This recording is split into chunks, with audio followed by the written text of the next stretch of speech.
Capsule numéro 1 du cours de planification traitement thermique du 23 novembre. Je vais pousser plus loin la matière que j'avais entamée à la capsule précédente. J'avais abordé l'essai Gemini dont l'objectif est de déterminer précisément la réponse à la trempe, communément appelée la trempabilité d'un acier en fonction de sa composition chimique et de sa taille de grain. J'avais montré qu'il existait en métallurgie un essai qui s'appelle l'essai Gemini, qui vise à mesurer le durcissement d'un échantillon en acier en fonction de la profondeur de trempe. Donc, j'avais montré un essai Gemini qui consiste à placer un échantillon circulaire, une tige circulaire de 1 pouce de diamètre, de 4 pouces de long dans un four à température d'ostonisation requise pendant minimum une trentaine de minutes et ensuite d'incorporer l'échantillon dans un dispositif d'essai Gemini qui vise à refroidir l'une des extrémités de l'échantillon et de reproduire un refroidissement dont la vitesse va varier selon la distance par rapport à l'extrémité refroidie. À partir d'un essai Gemini, on en retire ce qu'on appelle une courbe Gemini. Donc, vous voyez une courbe Gemini correspondant à l'acier 4630 ici. La courbe Gemini exprime tout simplement la dureté en Rockwell C à des distances données par rapport à l'extrémité. Habituellement, ces distances sont exprimées en 16e de pouce. Et on voit bien que la courbe descendante montre que, effectivement, plus on s'éloigne de l'extrémité de l'échantillon, plus le refroidissement est lent, moins de martensite est formé et donc moins dur est l'acier.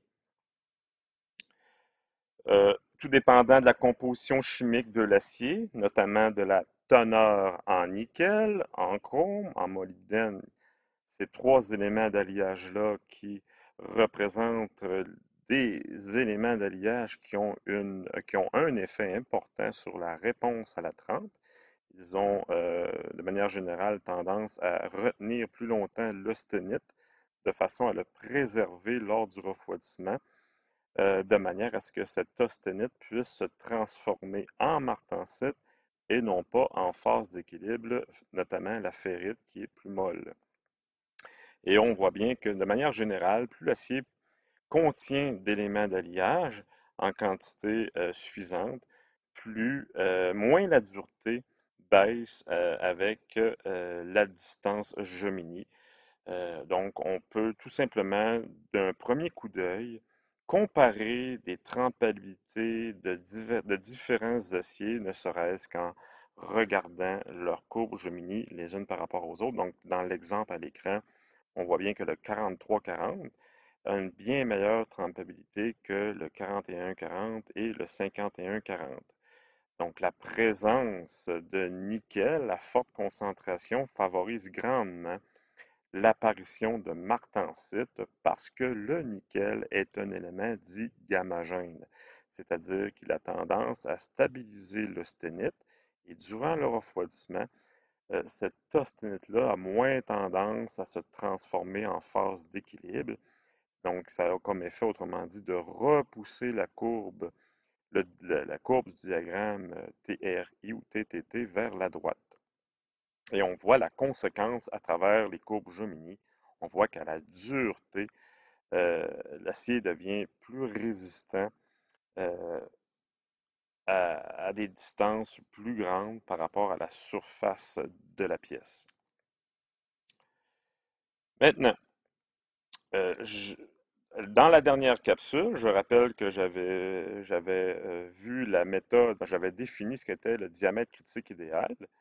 Euh, J'avais montré on peut déterminer analytiquement à partir de la composition chimique et de la taille de grain, on peut de manière analytique déterminer le diamètre critique idéal. Le diamètre critique idéal, je le rappelle, ça correspond au diamètre que doit avoir une tige d'acier lorsque trempée à l'eau il apparaît exactement 50% de martensite au centre de cette tige d'acier-là. Donc, par définition, c'est ce que le diamètre critique idéal. Donc, c'est un diamètre, et plus ce diamètre-là est élevé, plus meilleure est la trempabilité de l'acier. Donc, le diamètre critique idéal, à toute fin pratique, c'est une façon d'exprimer ou de quantifier la trempabilité d'un acier. Donc, j'avais montré à l'aide d'une formule et de diagrammes, de chartes, comment on en arrivait pour calculer un diamètre critique idéal. Donc, maintenant, l'étape suivante, c'est qu'on peut utiliser l'information du diamètre critique idéal. Ici, dans l'exemple du PowerPoint, on avait un acier quelconque, donc c'était l'acier 8640 qui avait été utilisé en exemple, avec une composition chimique telle que vous voyez à l'écran, avec une taille de grain 8 d'ASTM. Et on avait déterminé à l'aide du processus que le diamètre critique idéal de cet alliage-là était de 3,9 pouces. Maintenant, que peut-on faire avec cette information? Comment on peut utiliser cette information-là pour aller déterminer pour une pièce quelconque quelle dureté on est en droit d'obtenir en fonction de la distance par rapport à la surface trempée? Donc, deuxième étape, on va aller déterminer la dureté de l'acier à la surface. Donc, la surface qui est en contact avec le milieu de trempe, à quelle dureté, lors d'une trempe, doit-on s'attendre d'obtenir? Et aussi, donc, par le fait même, à quelle dureté on est en droit d'obtenir à la surface de l'extrémité de l'éprouvette Gemini qui est en contact avec la fontaine d'eau lors de l'essai. Donc, ici, vous avez, dans l'exemple du 8640, on détermine que la dureté initiale, donc le IH, ça veut dire quoi? Ça veut dire Initial Hardness. Ça correspond à la dureté à la surface de l'extrémité trempée de l'éprouvette Gemini. Ben, on se rappelle que dans les chapitres précédents, que la dureté de la martensite dépend uniquement du carbone. Et on prend pour acquis aussi que à la surface de l'éprouvette Gemini, celle qui est en contact avec l'eau, endroit où le refroidissement est très rapide, bien, on considère que le refroidissement est assez rapide pour nous permettre d'obtenir 100% martensite. Donc, nous avions vu qu'il existait une courbe pour laquelle, en fonction de la teneur en carbone de l'acier et donc dans la martensite, à quelle dureté ça pouvait correspondre. Donc, dans notre exemple, nous, on a un acier contenant 0,4% de carbone. Et avec la courbe de la dureté de la martensite, on lit bien que ça correspond environ à 55-56 de dureté.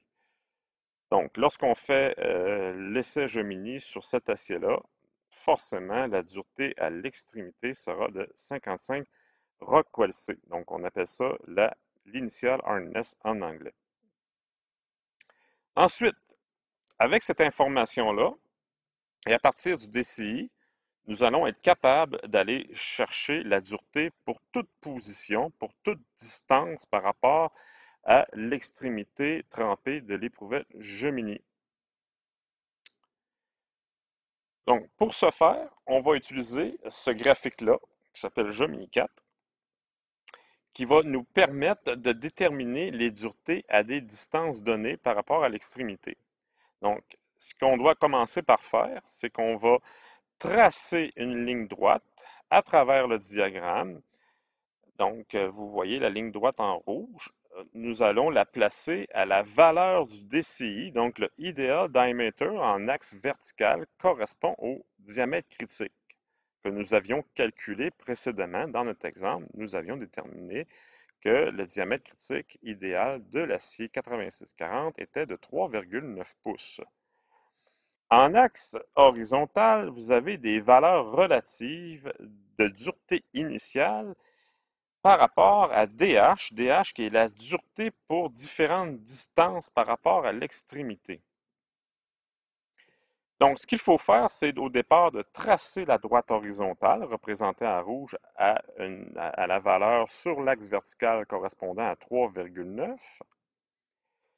On voit bien que la droite rouge traverse chacune des courbes qui sont tracées à travers le diagramme, chacune des courbes représentant des distances Gemini.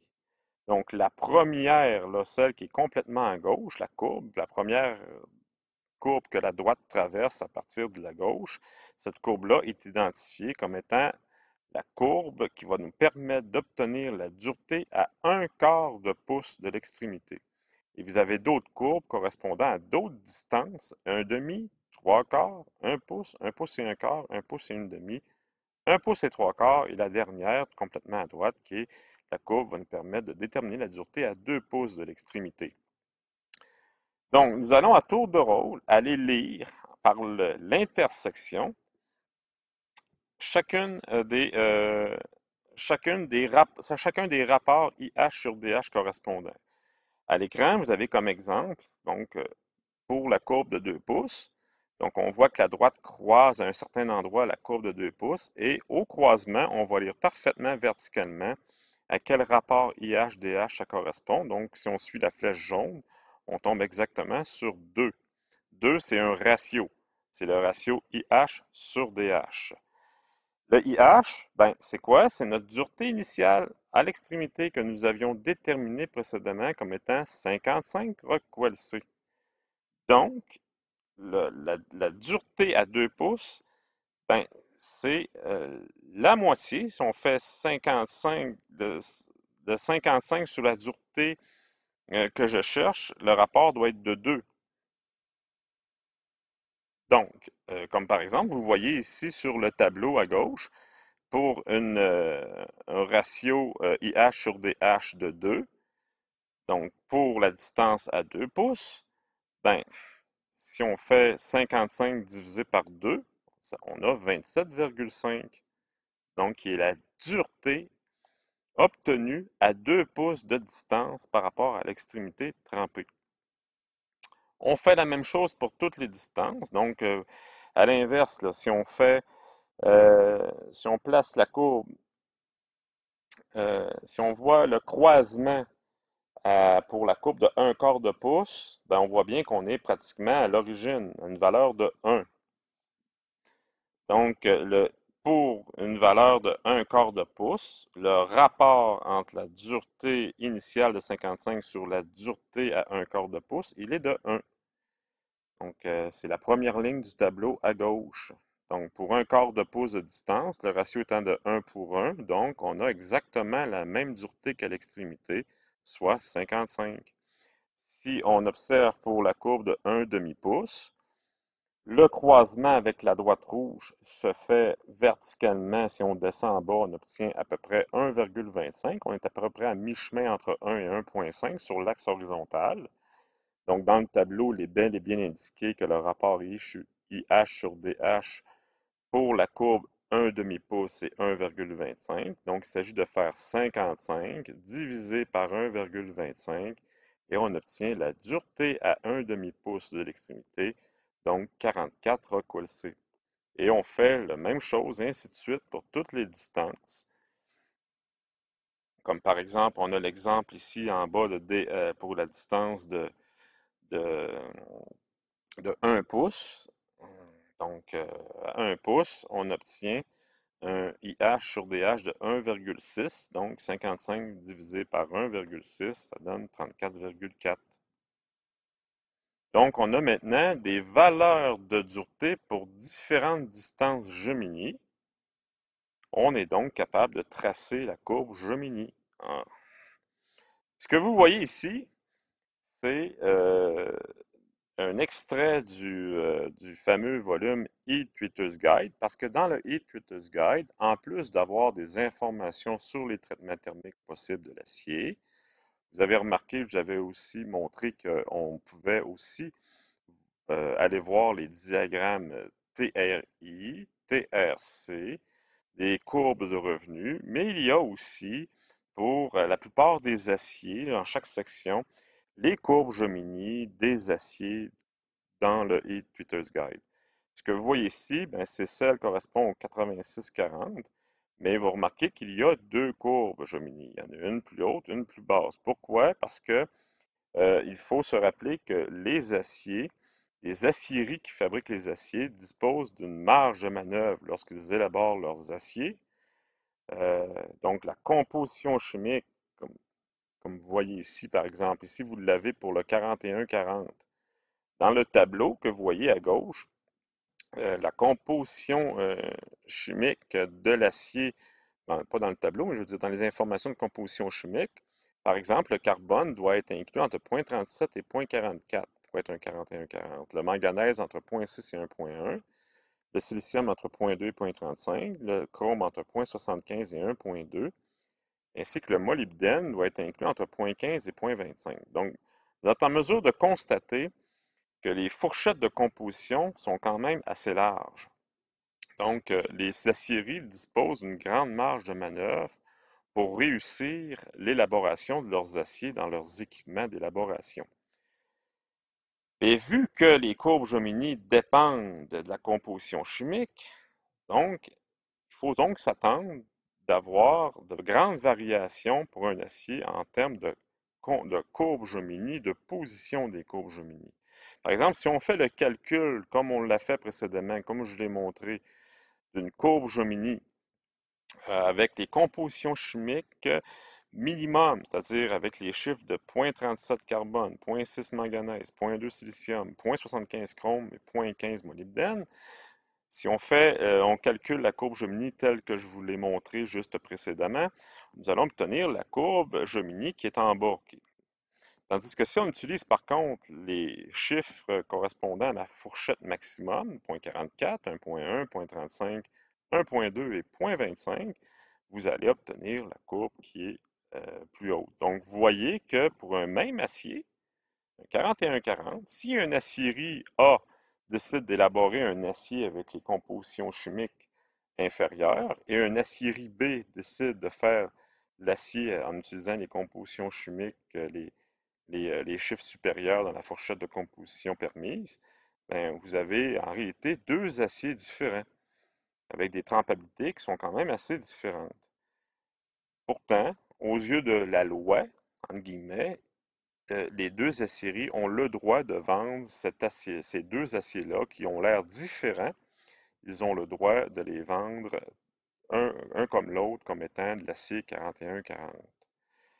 Donc, c'est pour ça que c'est important dans certains secteurs de l'industrie, surtout lorsque une compagnie achète son acier à la même acierie ou lorsqu'encore plus, lorsqu'il décide d'acheter son acier dans une autre acierie, de contrôler ce qu'il reçoit. Parce que la compagnie qui achète du 41-40, ben, potentiellement, il peut recevoir d'un lot, d'une livraison à l'autre, deux aciers qui diffèrent grandement au niveau de leur réponse à la trempe. C'est la raison pour laquelle il existe les essais Gemini. Donc, les entreprises peuvent d'eux-mêmes ou à travers des firmes spécialisées contrôler des lots d'acier qu'ils reçoivent des aciéries pour déterminer la courbe Gemini précise de l'acier qu'ils ont reçu et acheté afin de pouvoir vérifier si l'acier qu'ils ont commandé va être en mesure de répondre correctement aux trempes et donc d'obtenir les duretés de spécification auxquelles ils sont en droit de s'attendre.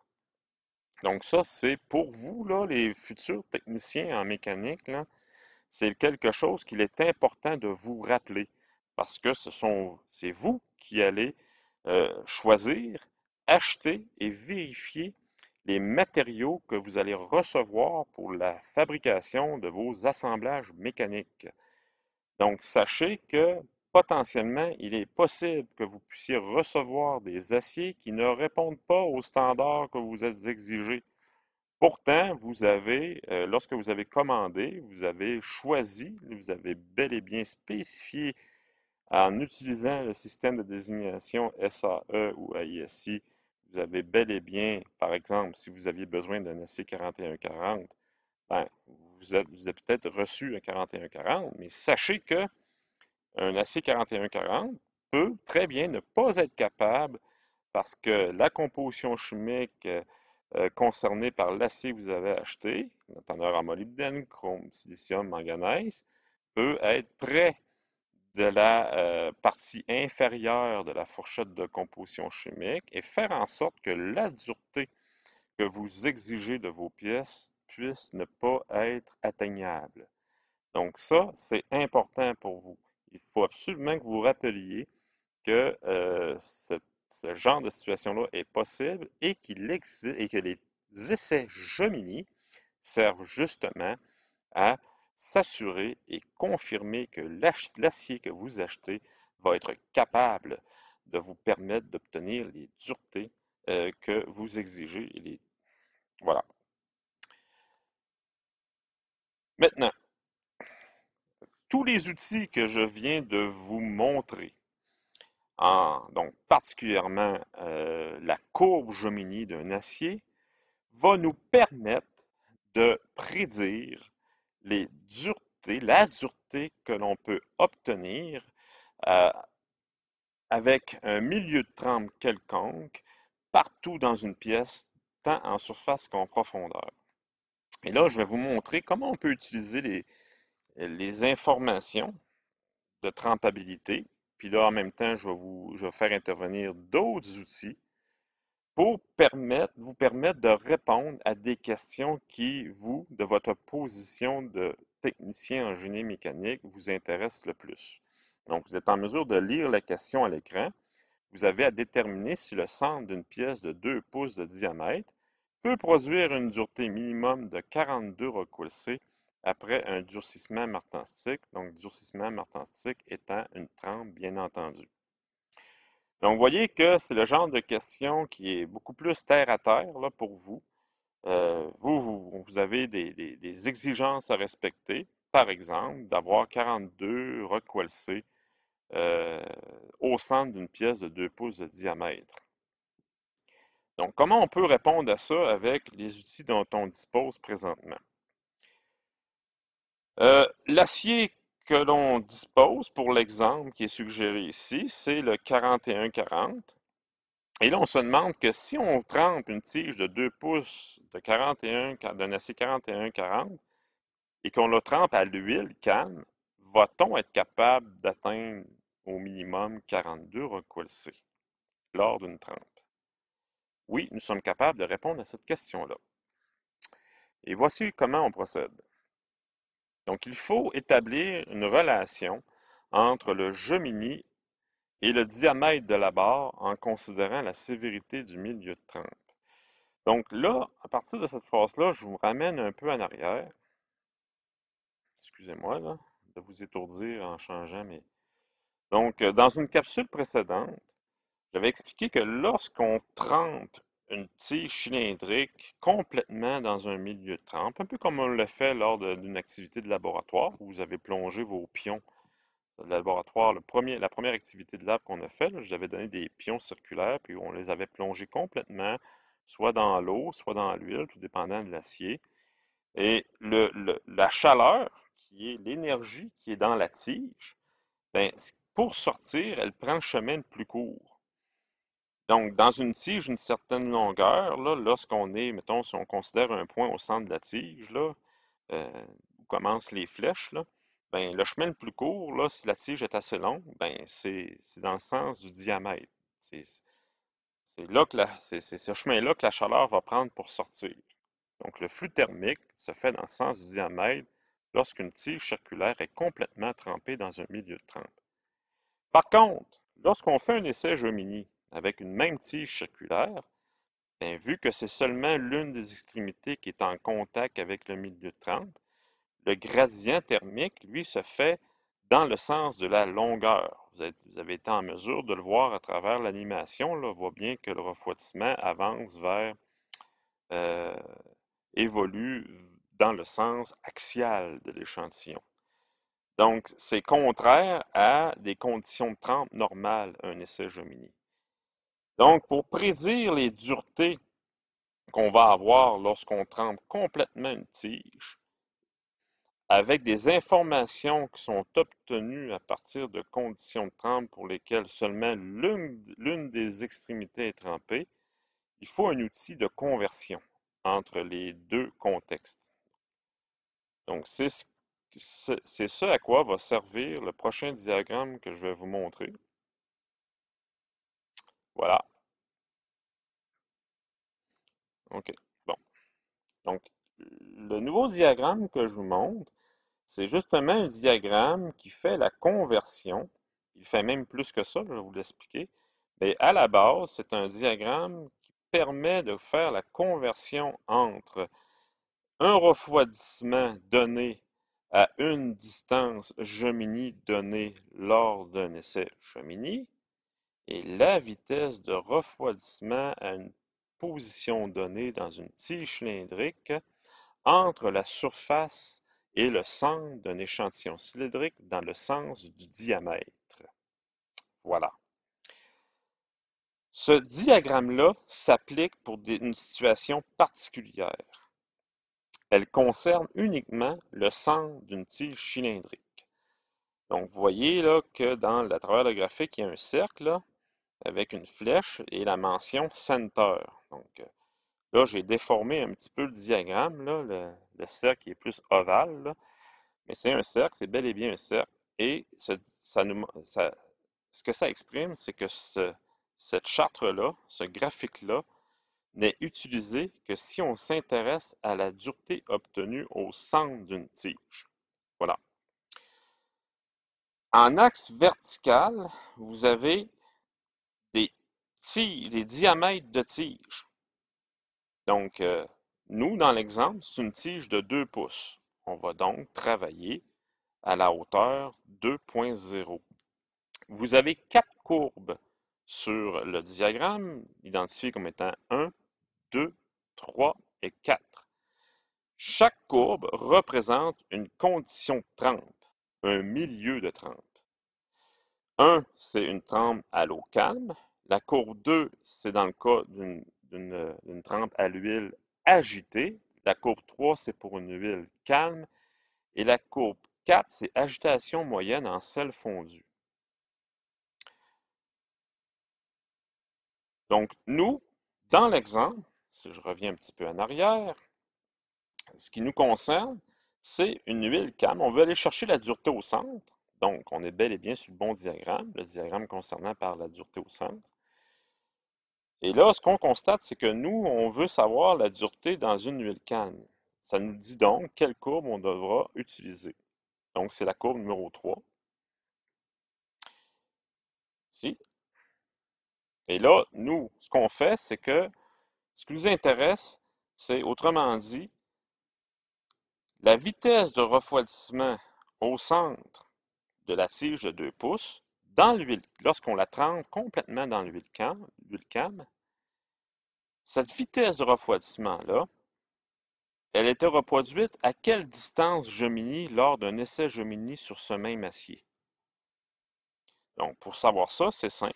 Il s'agit de se mettre à 2 pouces, de lire horizontalement jusqu'au croisement avec la courbe correspondant au refroidissement à l'huile calme, donc en l'occurrence la courbe numéro 3, et ensuite au croisement de lire verticalement à quelle distance Gemini on a eu la même vitesse de refroidissement. Donc, à l'axe horizontal du diagramme, ce sont bel et bien des distances Gemini exprimées en 16e de pouce. Donc, on voit que pour l'exemple, on tombe exactement sur la ligne correspondant à 12. Donc, on est à mi-chemin entre 8 et 16. 8, c'est un demi-pouce, autrement dit 8 16e. 16, c'est 16 16e, 1 pouce. Donc, on tombe à 12. 12 16e de pouce. Donc, la vitesse de refroidissement au centre d'une tige complètement trempée à l'huile calme est la même vitesse que pour une tige Gemini, même vitesse de refroidissement que pour une tige Gemini à 12 16e. OK. Et puis, plus que ça, étant donné que c'est cette même vitesse de refroidissement-là, peut-on connaître cette vitesse de refroidissement-là? Eh bien oui, il s'agit d'aller lire verticalement, mais cette fois-ci en utilisant l'axe supérieur, avec cooling rate, ce sont des vitesses de refroidissement ou des taux de refroidissement. Vous l'avez dans le diagramme, vous l'avez en degrés Fahrenheit par seconde. Donc, ça c'est 17. On tombe à 17 degrés Fahrenheit par seconde. Donc, cette vitesse de refroidissement-là, à cette distance-là, est à 17 degrés Fahrenheit par seconde au centre d'une tige de 2 pouces. Donc, l'information maintenant qu'on est allé chercher, que l'on va utiliser pour l'étape suivante, c'est 12 16e. Et que fait-on maintenant? Étape finale, il s'agit maintenant d'utiliser la courbe Gemini de l'acier que nous utilisons. Donc, on va utiliser la courbe Gemini de l'acier 4140. On va aller se placer à la distance Gemini sur l'axe horizontal de 12 16e. Donc, les chiffres que vous voyez, c'est des 16e de pouce. On va lire verticalement au croisement de la courbe Gemini du 4140. Et là, on va lire au croisement horizontalement la dureté correspondante. On obtient grosso modo autour de 37 Rockwell-C à peu près. Donc, la dureté obtenue au centre d'une tige de 41-40 de 2 pouces de diamètre au centre, lors d'un trempe à l'huile calme, elle est de 37 Rockwell-C. Et si on se souvient de la question de départ, est-ce que c'est suffisant dans les conditions proposées parce qu'on veut avoir 42? Et en réalité, si on fait ça, on va obtenir 37. Donc, c'est insuffisant pour répondre aux exigences de départ. Voilà. On va faire un deuxième exemple. Parce que si on se met dans un contexte d'industrie, on veut avoir 42 Rockwell-C, mais là, on se rend compte que avec cet acier-là, 4140, trempé à l'huile, calme, ben, on n'atteint pas 42 Rockwell-C. On est trop bas, 37. Donc là, on va aller reproduire une décision à prendre pour corriger la situation. Que peut-on faire? Ben, il y a deux choix. Étant donné qu'on n'a pas le contrôle sur la dimension des pièces, là, on peut pas, c'est pas l'étape du traitement thermique, on n'a pas à décider du diamètre, c'est les étapes de conception qui ont décidé du diamètre de la tige. Par contre, on a un pouvoir sur deux choses. On a un pouvoir sur le choix de l'acier. On peut décider de prendre un acier qui va posséder une meilleure trempabilité, de façon à avoir une dureté plus élevée au centre, ou changer les conditions de trempe. Donc, utiliser un milieu de trempe plus sévère. Ce qu'on va décider de faire ici, c'est justement de changer les conditions de trempe, utiliser des conditions de trempe plus sévères. Donc, imaginons que sur le plancher d'usine, ben, on décide, bon, au lieu de tremper à l'huile calme, on va tremper la pièce dans l'eau. Et là, on va aller déterminer si on va être capable d'obtenir notre 42 Rockwell-C. Donc, 41-40, trempé à l'eau calme, sans agitation. Et là, on va faire exactement la même procédure. Mais cette fois-ci, avec le même diagramme, parce que ça concerne encore le centre des tiges, et avec le même diagramme, mais cette fois-ci avec la courbe numéro 1 qui correspond à l'eau calme. Donc, on part encore à 2 pouces parce que c'est encore une tige de 2 pouces de diamètre. On s'en va lire sur la courbe de 1 pouce, c'est-à-dire de 1 pour l'eau calme, verticalement. Et là, on arrive à une distance Gemini d'exactement 7 16e de pouce. Ensuite, on s'en va sur la même courbe Gemini concernée par le 41-40. On se place à 7 16e de pouce. On va lire verticalement au croisement. Après ça, on va lire horizontalement. Et on tombe sur la dureté exactement de 45 Rockwell-C. Donc, on obtiendrait 45 Rockwell-C au centre de la tige de 2 pouces si on la trempait dans l'eau. Voilà. Donc, ça paraîtrait suffisant parce que nous, on voulait avoir 42 minimum. Donc, on pourrait être porté à penser qu'on est en mesure de remplir les exigences. Sauf que, il faut être prudent parce que notre vitesse de refroidissement trempe à l'eau un acier 4140, ça peut se faire, mais il y a des risques importants parce que ce qui peut arriver, c'est que le milieu de trempe soit trop sévère en vertu du taux de carbone et qu'on puisse être victime d'une fissuration en surface de l'échantillon. Il risquerait d'y avoir une tapure de trempe. Donc, c'est sûr qu'en industrie, on peut prendre une décision de faire un essai. Donc, sacrifier une pièce euh, à quelques reprises et d'essayer pour voir si la pièce ne fissure pas lors des opérations. Mais il faut l'essayer plus d'une fois. Et statistiquement, il peut arriver qu'une pièce sur 10 puisse se fissurer à la trempe, ce qui pourrait représenter des pertes trop importantes pour une compagnie. Donc, il serait peut-être plus judicieux de faire en sorte de moduler plus précisément le milieu de trempe utilisé. Peut-être qu'on pourrait décider, ben 45 Rockwell-C, c'est trop haut. On risque de faire une tapure de trempe au centre. Donc, on pourrait-on ajuster de manière plus précise les conditions de trempe.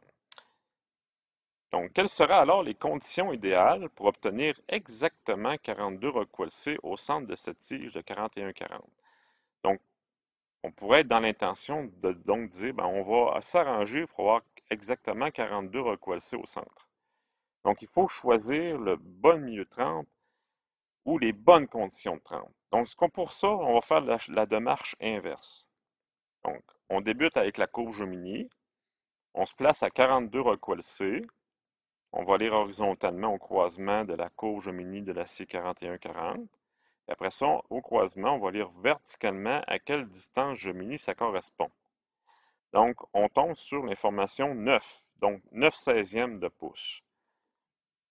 Donc, la vitesse de refroidissement pour obtenir 42 Rockwell-C au centre d'une tige de 2 pouces doit être la même que la vitesse de refroidissement qu'on a obtenue sur une tige de mini à une distance de 9 seizièmes de pouce. Ensuite, on s'en va à 9 seizièmes sur le diagramme correspondant à l'utilisation au centre. Et on s'en va au croisement avec la tige de 2 pouces. Donc, si vous voyez, là, vous suivez les deux flèches rouges, là, la flèche rouge verticale et horizontale, elles se rencontrent en un point bien précis dans le diagramme. On tombe à peu près au milieu entre deux courbes, entre la courbe 1 et la courbe 2. Donc, c'est des conditions quelque part entre l'eau calme et l'huile agitée. Donc, il faut que le milieu de trempe soit plus sévère que de l'huile agitée, mais moins sévère que de l'eau calme. Donc, ça pourrait être un petit peu imprécis comme information, mais ce qui est important, en tout cas ce qui est utile dans ce genre de diagramme-là, c'est qu'on est capable d'avoir la vitesse de refroidissement en degrés Fahrenheit par seconde requis. Donc, autour d'à peu près 26 degrés F par seconde. Donc, c'est une information qui est importante. C'est sûr que ce qu'on peut essayer de faire, c'est d'utiliser une eau calme, mais à une température plus élevée. Donc, au lieu d'utiliser de l'eau à l'ambiance, peut-être utiliser de l'eau à 50 degrés C ou 60 degrés Celsius. Ou encore, ce qu'on peut faire aussi, c'est d'utiliser une huile de température plus froide et d'augmenter l'agitation, que le niveau d'agitation qui avait été utilisé lorsque, bon, malgré que c'est une huile calme, mais d'avoir une huile agitée, plus agitée encore. Donc, il y a moyen d'aller s'approcher du 42 Rockwell-C en ajustant les conditions de trempe, en utilisant une méthode là, par essai et erreur. Mais ce qui est pratique là-dedans, c'est que ce sont des outils qui permettent de réduire justement le processus d'essai et erreur en usine qui entraîne des coûts. Donc, ça permet de donner une direction, une méthode de travail, ces diagrammes-là, afin de très rapidement déterminer les bonnes conditions de trempe sans avoir à faire plusieurs essais et de gaspiller des pièces et d'engendrer des coûts qui peuvent être importants pour en arriver à à mettre le doigt sur les conditions de trempe idéales pour obtenir la dureté spécifiée par le client. Donc ici, ben, dans ma présentation, par contre, là, je viens de me rendre compte que j'ai pas montré qu'il existe d'autres diagrammes, mais par contre, dans vos notes de cours, vous avez deux autres diagrammes. euh, je pense que c'est trois autres diagrammes semblables à celui que vous avez à l'écran, mais pour d'autres positions. Donc, celui qu'on a utilisé pour l'exemple, c'était au centre, mais on a un diagramme concernant aussi la surface des tiges à mi-rayon et à trois quarts par rapport entre le centre et la surface. Donc, justement, on pourrait utiliser l'autre diagramme pour répondre à d'autres questions, comme par exemple, trouver le profil de dureté d'une pièce de 3 pouces de diamètre d'un acier 51-40 trempé à l'eau calme. Donc, un profil de dureté, là, c'est quoi? Je vous avais montré ça dans un cours précédent, dans la capsule précédente. Une fois, je reviens en arrière. Vous voyez, c'est ça. Donc, ça, c'est un profil de dureté. C'est l'évolution de la dureté entre dans le sens du diamètre entre la surface et le centre. Donc, c'est ça un profil de dureté. On sait que de manière générale, la dureté baisse en allant vers le centre des tiges parce que le refroidissement il est plus lent.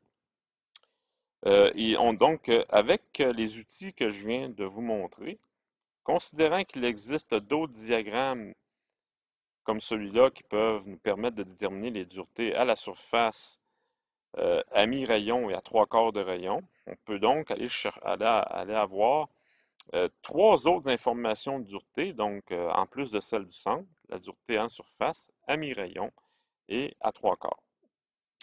Donc, je vais vous faire un petit exemple de cette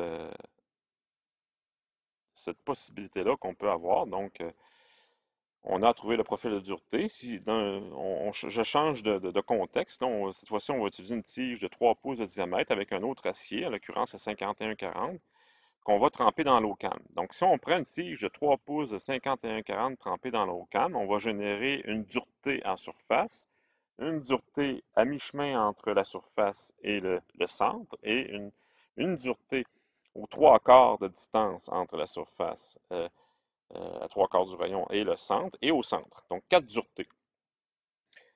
Quatre duretés parce qu'on a quatre diagrammes possibles. Donc, ce qu'on fait, c'est qu'on fait la même chose que le problème 1, mais on va le faire pour les quatre courbes. Donc, si on le fait, c'est sûr que là, moi, je ne vous montre pas toutes les étapes, mais je vous montre les résultats. Vous pourrez peut-être, vous, là, lors de votre étude, en utilisant les autres diagrammes qu'il y a dans votre document PDF, le faire vous-même, puis de vous vérifier avec les réponses du tableau qui est présenté ici. Mais vous voyez, chaque diagramme porte un numéro. Gemini 5, qui est pour la surface, Gemini 6 pour trois quarts de rayon, Gemini 7, qui est l'autre diagramme concernant par le mi-rayon, et le Gemini 8 qu'on a utilisé pour l'exemple qui concerne le centre. Et là, vous tracez une droite à 3 pouces sur l'échelle verticale, une droite horizontale, et vous générez des intersections avec les quatre courbes. Donc, il y a une intersection avec la courbe euh, Gemini 5 qui est pour la surface, pour une trempe à l'huile. Pas les quatre courbes, mais je veux dire pour la courbe à l'huile, parce que c'est trempé à l'eau. Non, c'est trempé à l'eau calme, désolé. Donc, vous allez générer à chaque fois une intersection avec la courbe à l'eau calme. Et dans le Gemini 5, cette intersection-là se fait à 3/16 de pouce. Dans le Gemini 6, la droite de 3 pouces croise la courbe de trempe à l'eau à 7/16 de pouce, à 10/16 pour mi-rayon et à 12/16 pour le centre.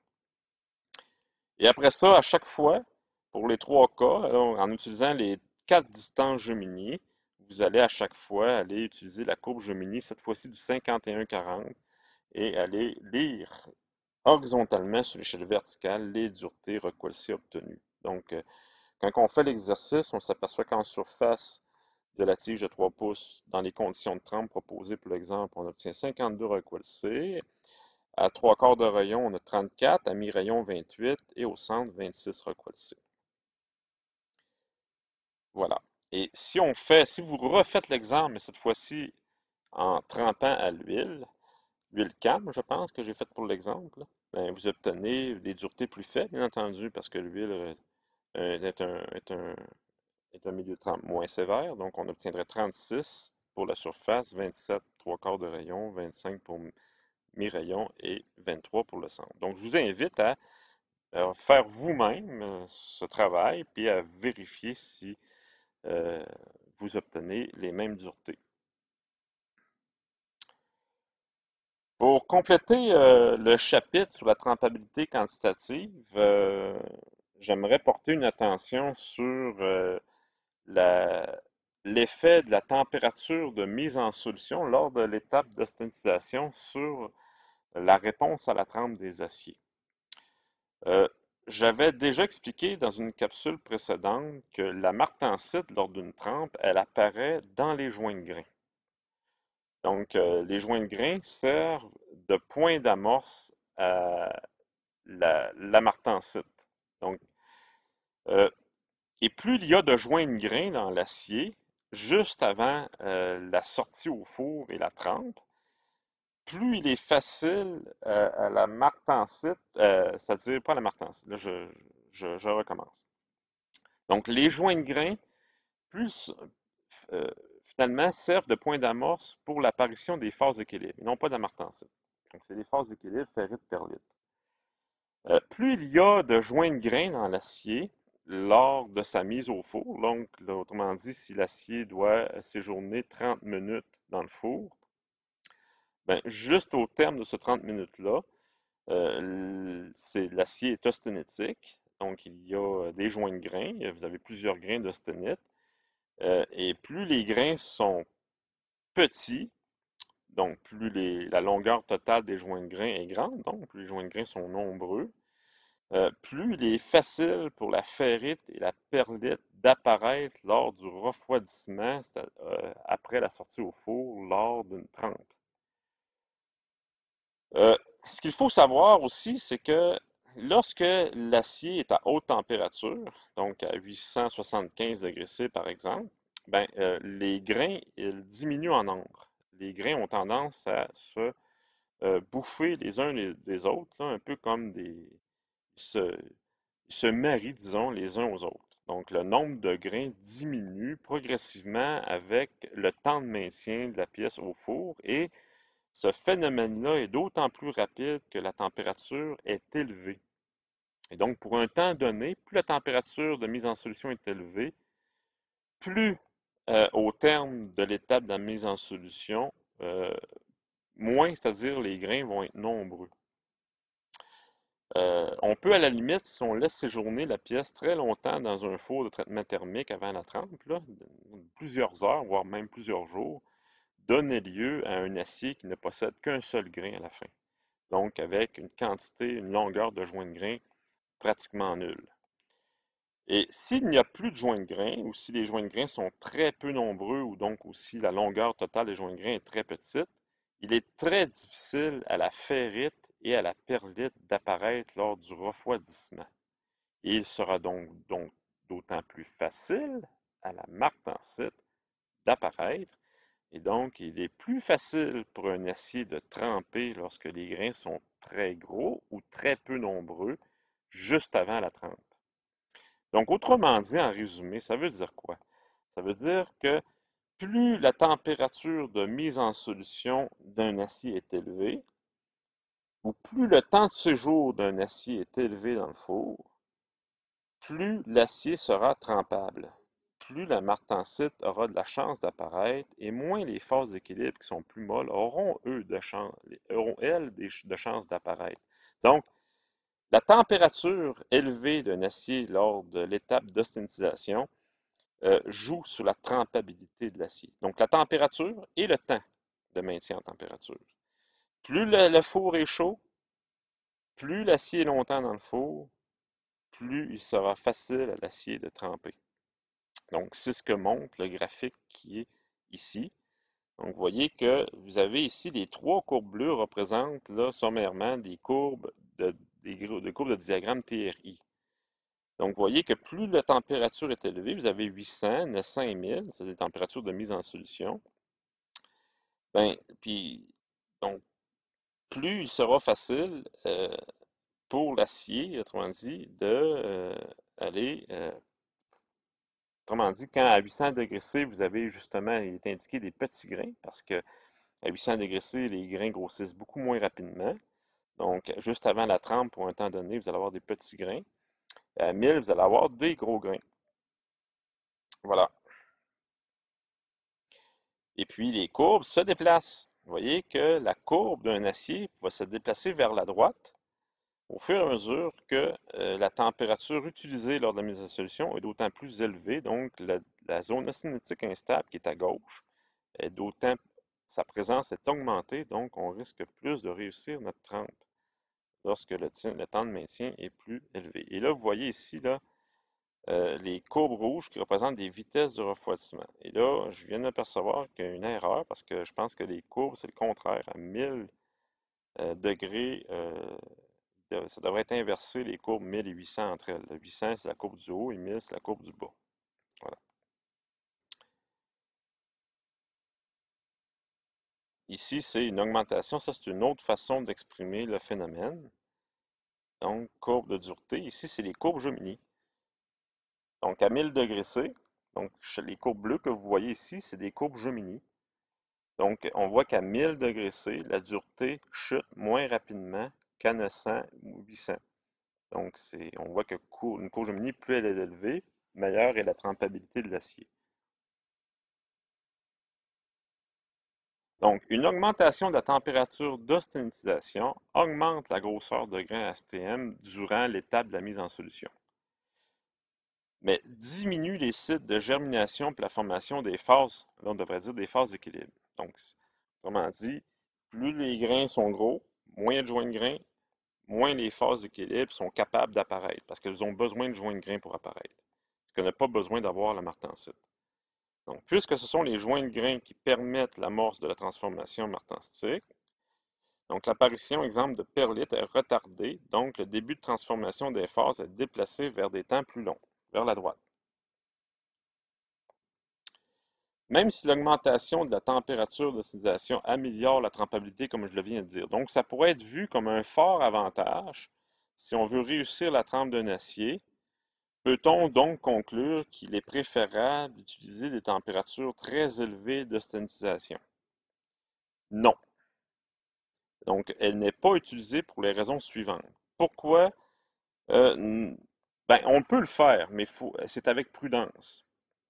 Disons que c'est une alternative qu'un expert en traitement thermique possède pour réussir la trempe d'un acier. Il a la liberté, par exemple, s'il veut être capable d'atteindre une certaine dureté et qu'il n'a pas les moyens de moduler les milieux de trempe, une des solutions qui s'offre aux métallurgistes, c'est d'augmenter un petit peu la température de mise en solution au four pour réussir à aller chercher un ou deux recoilcés au centre d'une pièce. Donc, on peut être capable de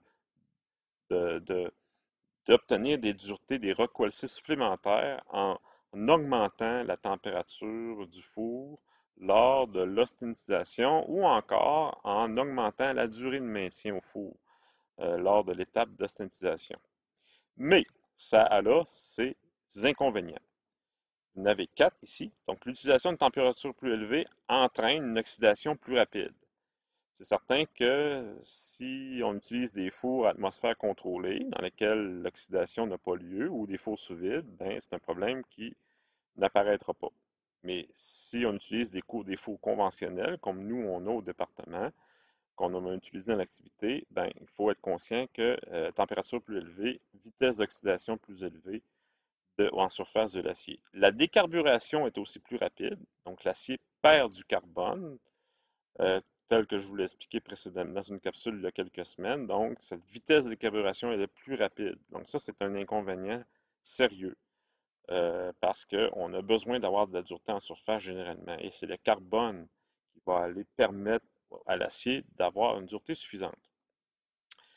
Mais le gros inconvénient, c'est que le principal, c'est que plus vous utilisez une température élevée, plus le refroidissement va être rapide et plus les chances, plus les contraintes résiduelles dans l'acier lors du refroidissement vont être importantes, et plus les fissures de trempe ont de chances d'apparaître à cause du gradient thermique plus élevé. Donc ça, c'est un inconvénient sérieux et c'est ce qui risque d'arriver et c'est la raison principale pour laquelle il est important de ne pas dépasser les températures spécifiées dans le Heat Use Guide, à moins de vérification préalable.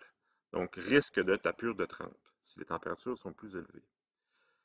L'autre inconvénient, c'est que quand la température est plus élevée, l'austenite résiduelle, dont on a déjà parlé, il reste toujours de l'austenite après la trempe d'un acier, ben, sa proportion devient plus importante. Donc, ça, c'est un autre inconvénient. Donc, ici, bon, c'est principale raison de l'ajout du carbone des éléments d'alliage. Donc, ici, je sors un petit peu du cadre de la trempabilité quantitative, là. Mais le carbone, ça sert à quoi dans l'acier? Ben, plusieurs raisons pour former, et les éléments d'alliage aussi, pour former un carbure abrasif dur, tel que les aciers à coupe rapide. Donc, c'est avec le carbone que les éléments d'alliage et le ferme forment des carbures pour donner de la résistance à l'usure. Pour produire le phénomène de durcissement secondaire, dont on avait vu lors du revenu, quand il y a beaucoup de carbone dans l'acier et beaucoup d'éléments d'alliage, on peut former des carbures stables lors du revenu qui permettent de conserver la résistance mécanique et même l'augmenter par rapport à l'état trempé. Permet de produire de la martensite en profondeur, les éléments d'alliage surtout, mais le carbone a une petite influence là-dessus, mais surtout les éléments d'alliage. Il y a des éléments d'alliage qui vont empêcher la croissance du grain lors de l'austentisation. Donc, on parlait justement de croissance de grain tantôt à température enlevée, mais notamment le vanadium, qui est le plus efficace dans ce domaine-là. Il empêche la croissance du grain à température plus élevée lors des étapes de mise en solution. Les éléments d'alliage, comme le nickel, par exemple, sont là, ont comme effet d'augmenter la résistance à la corrosion. D'autres éléments d'alliage comme le tungstène et le vanadium et un peu aussi le molybdène aussi, qui vont permettre d'augmenter la résistance à l'effort à haute température. C'est le cas entre autres des outils à coupe rapide. Et voilà. Et je pense que ça complète là, pour la première capsule du cours du 23 novembre. Prochaine capsule, je change de sujet. Il en reste plus beaucoup de matière à voir là, pour compléter la session. Je vais consacrer au moins les 2 prochaines capsules au traitement thermique de recuit. Donc, je pense que dans l'ensemble, ça va être le sujet principal qui va rester à couvrir pour terminer la session. Voilà.